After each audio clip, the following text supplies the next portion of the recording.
কলিজা ভরে দোয়া করছি, প্রাণ ভরে দোয়া করছি সেই সব জাতির রাহাবাদের জন্য যেই সমস্ত উলামায়ে কারাম ইসলামের প্রয়োজনে, দিনের প্রয়োজনে, কোরআনের তাগিদে জালিমের জিন্দান খানায় বন্দি আছে। আল্লাহ তুমি তাদেরকে হেফাজত করো, বলুন আমিন। প্রিয় ভাইরা আমার, আপনারা জেনে অত্যন্ত খুশি হবেন যে এই জামানার একজন সিংহ পুরুষ, এই জামানার একজন কালজয়ী পুরুষ, এই জাতির রাহাবার আল্লামা মামুনুল হক সাহেব আজকে মুক্তি পেয়েছেন, বলুন আলহামদুলিল্লাহ।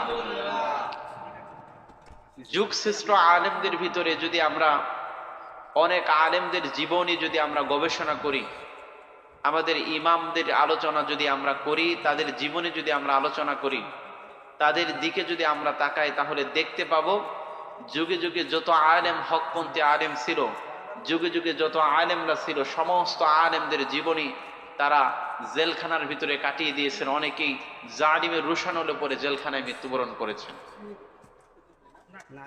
আমরা যদি ইমাম আবু হানিফা রহমতুল্লাহ আলাইহির কথা যদি বলি, ইমাম আবু হানিফা রহমতুল্লাহ আলাইকে জালিমরা তাকে কারাগারে বিষ পান করিয়ে হত্যা করেছেন। আবার ওই যুগের অনেক আলেমকে, প্রায় 12,000 আলেমকে তৎকালীন সময়ে ফতোয়া দেওয়ার কারণে প্রায় 12,000 আলেমকে স্বৈর শাসকরা তাদের গাছের আগালে তাদেরকে ফাঁসিতে ঝুলিয়ে তাদেরকে হত্যা করেছেন। আবার এরপর যদি আমরা সাহাবীদের যুগে যদি যাই, তাবিঈদের যুগে যদি যাই, তাবিঈদের যুগে যদি যাই, তাহলে সেখানেও আমরা দেখতে পাবো যে ইসলামের কারণে, কোরআনের কারণে এমন নির্যাতন তাদেরকে করেছেন যেটা তাদের নির্যাতনের কথা শুনলে মানুষের কলিজা ফেটে যায়।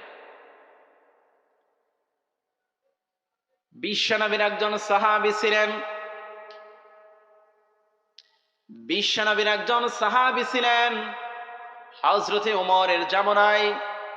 সেই জামানায় তিনি বেঁচে ছিলেন। হযরতে ওমর বললেন, সাহাবী, আপনি যে এমন নির্যাতন সহ্য করেছেন, যেই নির্যাতনের কারণে আপনার কোমরটা চিকন হয়েছে।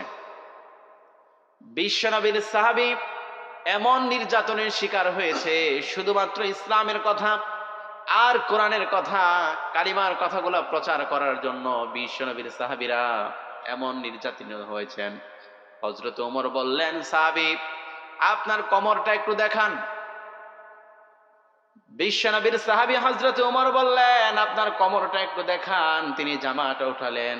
জামাটা উঠানোর পর দেখলেন মানুষের হাত যেরকম চিকন, তার সম পরিমাণ তার কোমরটা চিকন হয়েছে ইসলামের নির্যাতনের কারণে। এত চিকন হয়েছে তার কোমরটা যে সেই জামানায় তার মতো চিকনালা কোমর আর কেউ ছিল না। সুবহানাল্লাহ। সেই জামানায় তার মতো চিকন কোমরালা কোনো সাহাবী ছিল না। তার একটাই অপরাধ ছিল, কারণ ছিল যে তিনি রাসূল সাল্লাল্লাহু আলাইহি সাল্লামের যখন রাসূল যখন কালিমার দাওয়াত দিলেন, কোরআনের দাওয়াত দিলেন, ইসলামের দাওয়াত দিলেন, তখন তিনি কালিমার দাওয়াত, ইসলামের দাওয়াতকে কবুল করেছিলেন। সুবহানাল্লাহ। তিনি ইসলামের দাওয়াতটা কবুল করার কারণে জালিমরা তার উপর এত চড়াও হয়েছেন, এত নির্যাতন করেছেন যে তার কোমরটা মানুষের হাতের মতো চিকন হয়েছিল। এইরকম করে যাদের শরীরে মশা মাছি পড়া হারাম ছিল, তার শরীর পর্যন্ত মানুষের রক্তাক্ত করে দিয়েছেন। এমন কোন সাহাবী ছিল না, এমন কোন সাহাবী ছিল না যেই সাহাবীরা মার না খেয়ে ইসলামের দিকে প্রতিষ্ঠিত ছিলেন। এমন কোন সাহাবী ছিল না যারা ইসলামের জন্য কষ্ট করেনি। এমন কোন আলেমরা ছিল না যারা হকপন্থী আলেম, যারা কোরআনের জন্য যারা কথা বলে, ইসলামের জন্য যারা কথা বলে, এমন কোন আলেম নেই তাদের উপর জুলুম আর নির্যাতন, স্টিম রুলার তারা চলে নাই। এরকম করে আমাদের যুগ শ্রেষ্ঠ রাহাবার আল্লামা দেলোয়ার হোসেন সাঈদী, উনিও কোরআনের পক্ষে কথা বলতে গিয়ে 13-14টি বছর জালিমের জিন্দানখানায় তার জীবনটা দিয়ে দিলেন। এরকম করে এই জামানার অনেক আলেম যাদের পরিবার থেকে তাদেরকে বিচ্ছিন্ন করা হয়েছে, এই জামানার অনেক আলেমদেরকে জেলখানায় বন্দী করা রয়েছে। তার মধ্যে আরেকজন ছিলেন আল্লামা মামুনুল হক সাহেব। আল্লামা মামুনুল হক সাহেবকে সামান্য যেটা বিন্দু মাত্র যেটার কোনো রেশ নাই, যার কারণে বন্দি রাখা যায় এরকম কোনো অপরাধ তার ছিল না। কিন্তু ইসলামের কারণে, কোরআনের পক্ষে কথা বলতে গিয়ে আজকে তিনিও প্রায় অনেক দিন জেলখানায় থেকে আজকে মুক্তি পেয়েছেন। বলল আলহামদুলিল্লাহ। তাহলে বোঝা গেল, শুনেন, আল্লাহ রাব্বুল আলামিন বললেন ইহদিনাস সিরাতাল মুস্তাকিম সিরাতাল্লাযীনা আন'আমতা আলাইহিম গায়রিল মাগদুবি আলাইহিম ওয়ালাদ-দাল্লিন। রব্বুল আলামিন বললেন, আমরা সব সময় এই কোরআনের আয়াতটুকু পড়ি, আল্লাহর কাছে বলি ইহদিনাস সিরাতাল মুস্তাকিম।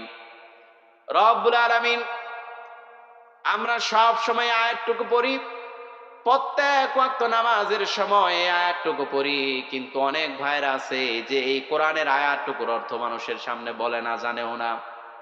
ইহদিনাস সিরাতাল মুস্তাকিম, আমরা আল্লাহর কাছে বললাম ইহদিনাস সিরাতাল মুস্তাকিম। রব্বুল আলামিন, এই জামানার ভিতরে আপনি এমন সরল সহজ পথ আমাদেরকে দেন, এমন সোজা পথ আপনি আমাদেরকে দেন, যে পথ আপনি নিজে মানুষদেরকে দেখিয়ে দিয়েছেন। এমন একটা পথ আমাদেরকে দিবেন, আপনার সামনে অসংখ্য বাঁকা পথ থাকবে, আপনার সামনে অসংখ্য খারাপ পথ থাকবে। এই পথ থেকে আমরা সব সময় নামাজের জন্য, নামাজের সময় বলি রব্বুল আলামিন আমাদেরকে ইহদিনাস সিরাতাল মুস্তাকিম, আপনি আমাদেরকে সিরাতাল মুস্তাকিমের পথ দান করেন। সুবহানাল্লাহ। ইহদিনাস সিরাতাল মুস্তাকিমের পথ কোনটা? এই জামানার অনেক বাঁকা পথ আছে। যেমন আমাদের দুইটা প্রধানমন্ত্রী হয়েছিল, এই জামানার যাদের এই পথে যারা চলে, এটা হলো বক্র পথ, বাঁকা পথ। কালমার্চের পথ বাঁকা পথ, লেনিনের পথ বাঁকা পথ। গণতন্ত্র নামক যে পথ আমরা আবিষ্কার করেছি সেটা হলো বক্রপথ। পীরতন্ত্র নামে যে পথ আমরা আবিষ্কার করেছি সেটা হলো বক্রপথ। এই জামানার হিজবুত তাওহীদ নামে একটা দল, ইমাম সেলিম, এটা সবচেয়ে ভণ্ড। এই জাতি সেলিমের পিছনে, এই জাতি ইমাম হিজবুত তাওহীদের পিছনে যেটা ঘুরে সেটা হলো এই জামানার সবচেয়ে বক্রপথ। কথা বলেন ঠিক কিনা? হিজবুত তাওহীদ নামে একটা দল আছে, এরা মুসলিমদের ঈমান নিয়ে তারা খেলতেছে। ইলাহা ইল্লাল্লাহ, লা ইলাহা ইল্লাল্লাহ, লা ইলাহা ইল্লাল্লাহ, লা ইলাহা ইল্লাল্লাহ। হাতে করবে হাতের কাম, পায়ে করবে চলার কাম, জবান থেকে বাহির হবে আল্লাহ পাকের জাতি নাম।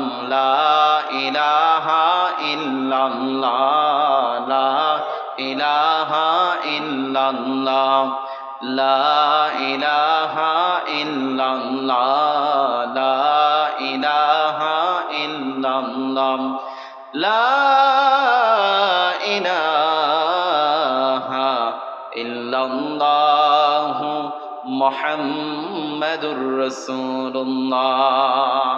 সবাই পড়েন সাল্লাল্লাহু আলাইহি ওয়াসাল্লাম। এই জামানায় অনেক বাঁকা পথ আছে, অর্থাৎ এক একজন এক এক দিকে আপনাদেরকে টানবে, এক একজন এক এক দিকে নিয়ে যাবে। এই সমস্ত পথগুলা হলো বক্রপথ। নেতা আপনাকে ডাকবে, নেতার পথে যে পথে যান সেই পথটাও হলো এই জামানার বক্রপথ। এই জামানার সরল এবং সহজ পথ হলো সেটা বিশ্বনবীর, আল্লাহ রাব্বুল আলামিনের কোরআন দিয়ে, বিশ্বনবীর সুন্নাহ দিয়ে যে পথ, যেটা চলবে, এই জামানার সবচেয়ে সহি এবং সুন্দর পথ হলো সেইটা। ইহদিনাস সিরাতাল মুস্তাকিমের পথ হলো সেটা, যেই পথে নবীরা চলেছেন, যেই পথে রাসূলরা চলেছেন, যেই পথে এই সমাজের উলামায়ে কেরাম চলে, সেটা হলো সবচেয়ে সোজা পথ এবং ওইটাই হলো জান্নাতের পথ। এই জমিনে আর যত পথ আর মত আর যত রাস্তা আছে, এই সমস্ত রাস্তা দিয়ে আপনারা চললে বক্রপথে জাহান্নামের অধিবাসী হয়ে যাবেন। কথা বলেন ঠিক কিনা? আল্লাহ তাআলা আমাদেরকে ইসলামের পথে, কোরআনের পথে, সহজ এবং সরল পথে চলার তৌফিক দান করুক। বলুন আমিন।